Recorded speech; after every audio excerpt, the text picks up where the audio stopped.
Chapter 4. The Ice Dungeon.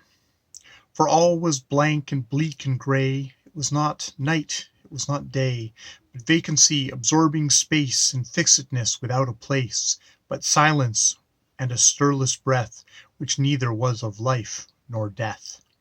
Prisoner of Chillon, Byron. The iceberg had been torn from its station by the tremendous collision and was slowly oscillating to and fro, evidently floating along a current towards the south.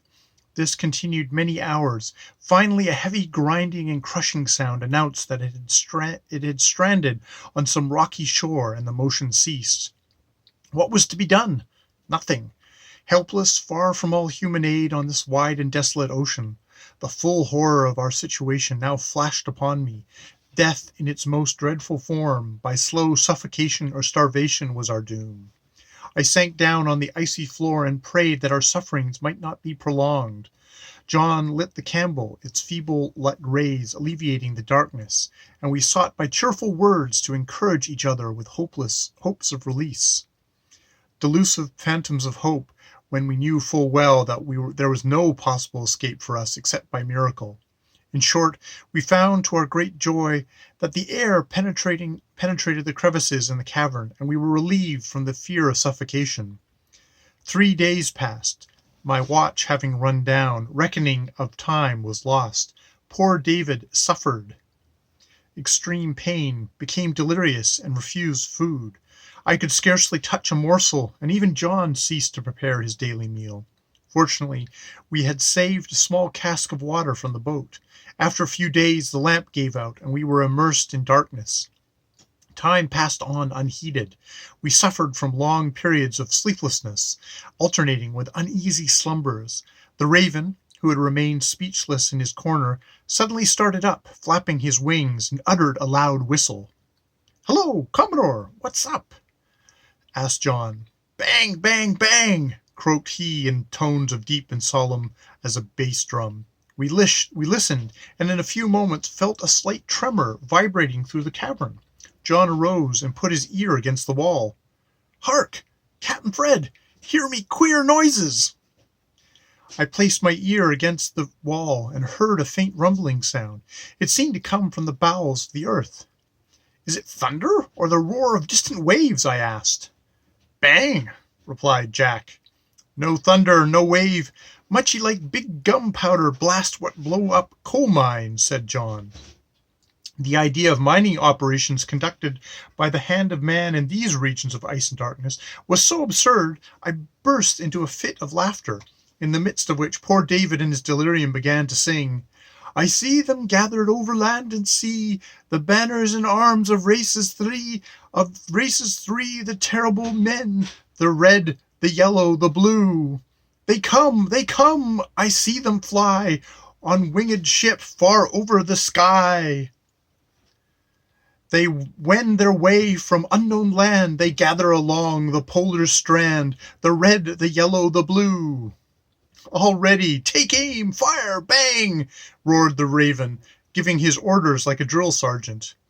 Time pressed on, and soon those fantastic hallucinations, so often the prelude to insanity, enthralled my brain. Of the workings of my mind, what was thought, said, or done, I knew nothing. In such a situation, all time of time, place, or succession of events is lost. There is no memory of the past, no hope for the future. A never-ending and dreadful present is the only idea of which the mind is conscious. I must have become temporarily insane, for I babbled of green fields, flowers, home, books, ships, philosophy, music, and have dim recollections of raving and trampling like a wild beast around my den, shouting and singing in concert with my poor delirious comrade his never-ending song of the red, the yellow, the blue, and often restrained amidst my frenzy from self-violence by John's firm hand. Meanwhile, the mysterious sounds continued to penetrate the icy walls of our dungeon, gradually growing louder and more frequent until I began to regard them from a scientific point of view, and gravely announced to my fellow prisoners that we should ere long enjoy the supreme pleasure of witnessing a great geological upheaval on the grandest scale, with a general smash up of the Antarctic continent, when suddenly a tremendous concussion seemed to upheave the very foundations, and our dungeon rocked as if by an earthquake. "Bang! Bang! Bang!" roared the raven, louder than ever. "Hi!" shouted John. No earthquake, Captain Fred." "Old Commodore, he no big heap. That much he be big gunpowder blast." "Fact, damned if it ain't," emphatically responded Jack. Guess we get ye blow out of here. Terrible quick, by jingo." "All right," complacently croaked the raven, settling himself up quietly in his corner. Up and down, to and fro, round and round we whirled, as if in the rapids of Niagara. We threw ourselves on the icy floor, dizzy and sick with gyrations, and other tremendous concussions, accompanied by a frightful ripping and tearing overhead, and our dungeon roof was split off as if by the axe of a Norse god Woden. The walls upheaved, and we were thrown out on a ledge of rock under the open sky, breathing the pure air of heaven, and muttering prayers of thanksgiving such as they can only breathe who have been snatched from the jaws of death. The raven, considerably discomposed by his hasty ejectment, scrambled up on the ledge, mounted the highest point, flapping his wings, and gave a rousing crow.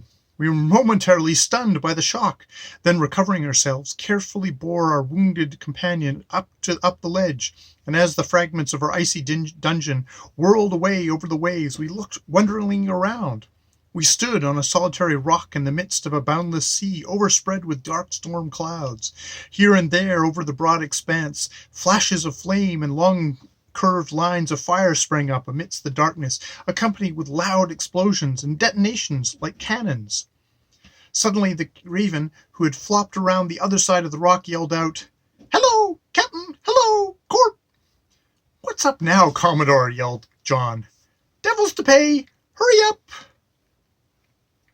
We hurried around the other side of the rock as the most tremendous spectacle ever seen by mortal eyes burst on our terrified gaze. Rolling tumultuously over the waves were huge icebergs and floes all on fire, all blazing. Some were enveloped in great roaring masses of flame. Some were shooting up long fiery columns. Others were bursting like gigantic bombs, scattering their fragments in all directions. As they rolled along, heaving and tossing, the very billows shrank back from the contact and flew away in showers of hissing foam. Clouds of vapor whirled overhead. I shook with affright at the awful spectacle. John fell on his face, crying out that the day of judgment had come, and it seemed indeed that as if the dies irae, that dreadful day of wrath had dawned upon us, and the very rocks and mountains, the sea, yea, the solid globe itself might melt with fervent heat and be wrapped in whirlwinds of fire. Here and there appeared small boats with lights glancing over the waters. All at once, amidst the uproar, cries of alarm arose. One boat, struck by a floating ice mass, was overturned and its crew thrown into the water a short distance from the rock. I aroused my terror-stricken companions and fastened the bight of a long rope over a projecting crag. We grasped it and rushed down to the water's edge. Several men were struggling up in the surf. Among them was a young man in advance of the others. He seemed almost exhausted. Suddenly John cried out, "A shark! A shark!" Close behind the young man I saw the long sickle-shaped fin of the ravenous tiger of the sea glancing amidst the surf. Fortunately I had my long knife in my belt. I snatched up the iron ice spike lying on the rock and plunged through the breakers. The shark had turned it on its back, its huge mouth armed with its terrible saw-like teeth wide open. In another instant the body of the young man would have been severed in twain. I dashed forward, seized the monster's snout with one hand, and thrust the sharp spike crosswise within his jaws. He snapped them together, driving it through his upper and lower jaw, pinning them together. I drew my knife and stabbed him repeatedly under the breastfin, the only vulnerable place in a shark's body. The blood spouted out in jets. The monster dashed furiously to and fro amidst the surf, at times raising me bodily out of the water or plunging me to the bottom. I held firm to the spike, striking blow after blow with all my strength. The monster was over 20 feet long, and it seemed I could never reach its heart. Finally, after a prolonged struggle, he floated away dead.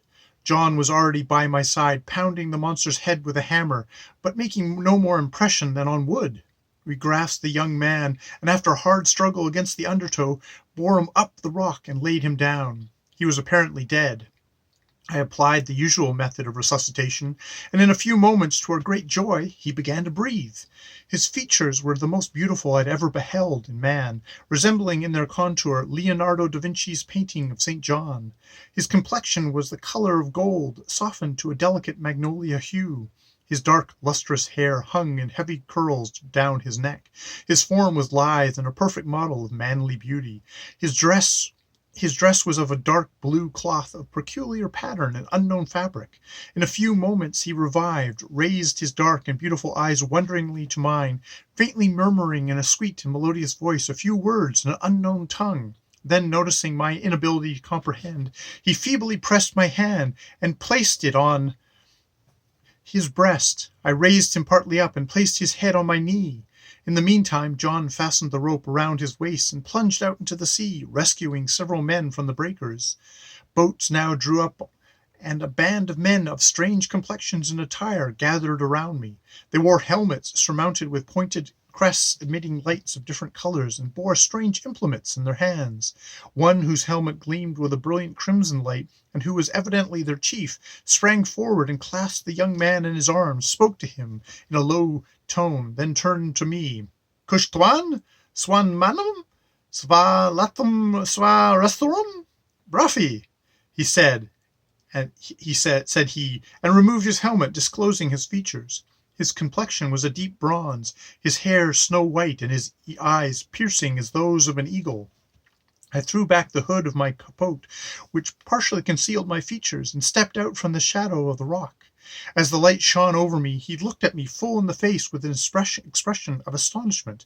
Then, turning to the throng, "Gara asha tamaya, nilea tasha santi barum tashriaya nrashni sofling avante sadanaza." He then took my hand, placed it to his breast, and thence to his forehead with a grateful gesture. Then, motioning to his retinue, they advanced one by one, going through the same ceremonial. Their complexions were of red, yellow, and blue colors, their stature rather below the medium, their forms exceedingly graceful. As they looked at me with wonder, talking in their strange language, the delirious song of David seemed a prophetic description of the scene. The young man now arose, and throwing his arms affectionately around my neck, drew me to his side. Then the whole band, raising their faces and hands upwards towards the heavens, burst with one accord into a grand choral. The theme seemed to express thanksgiving to the Most High for the deliverance from death.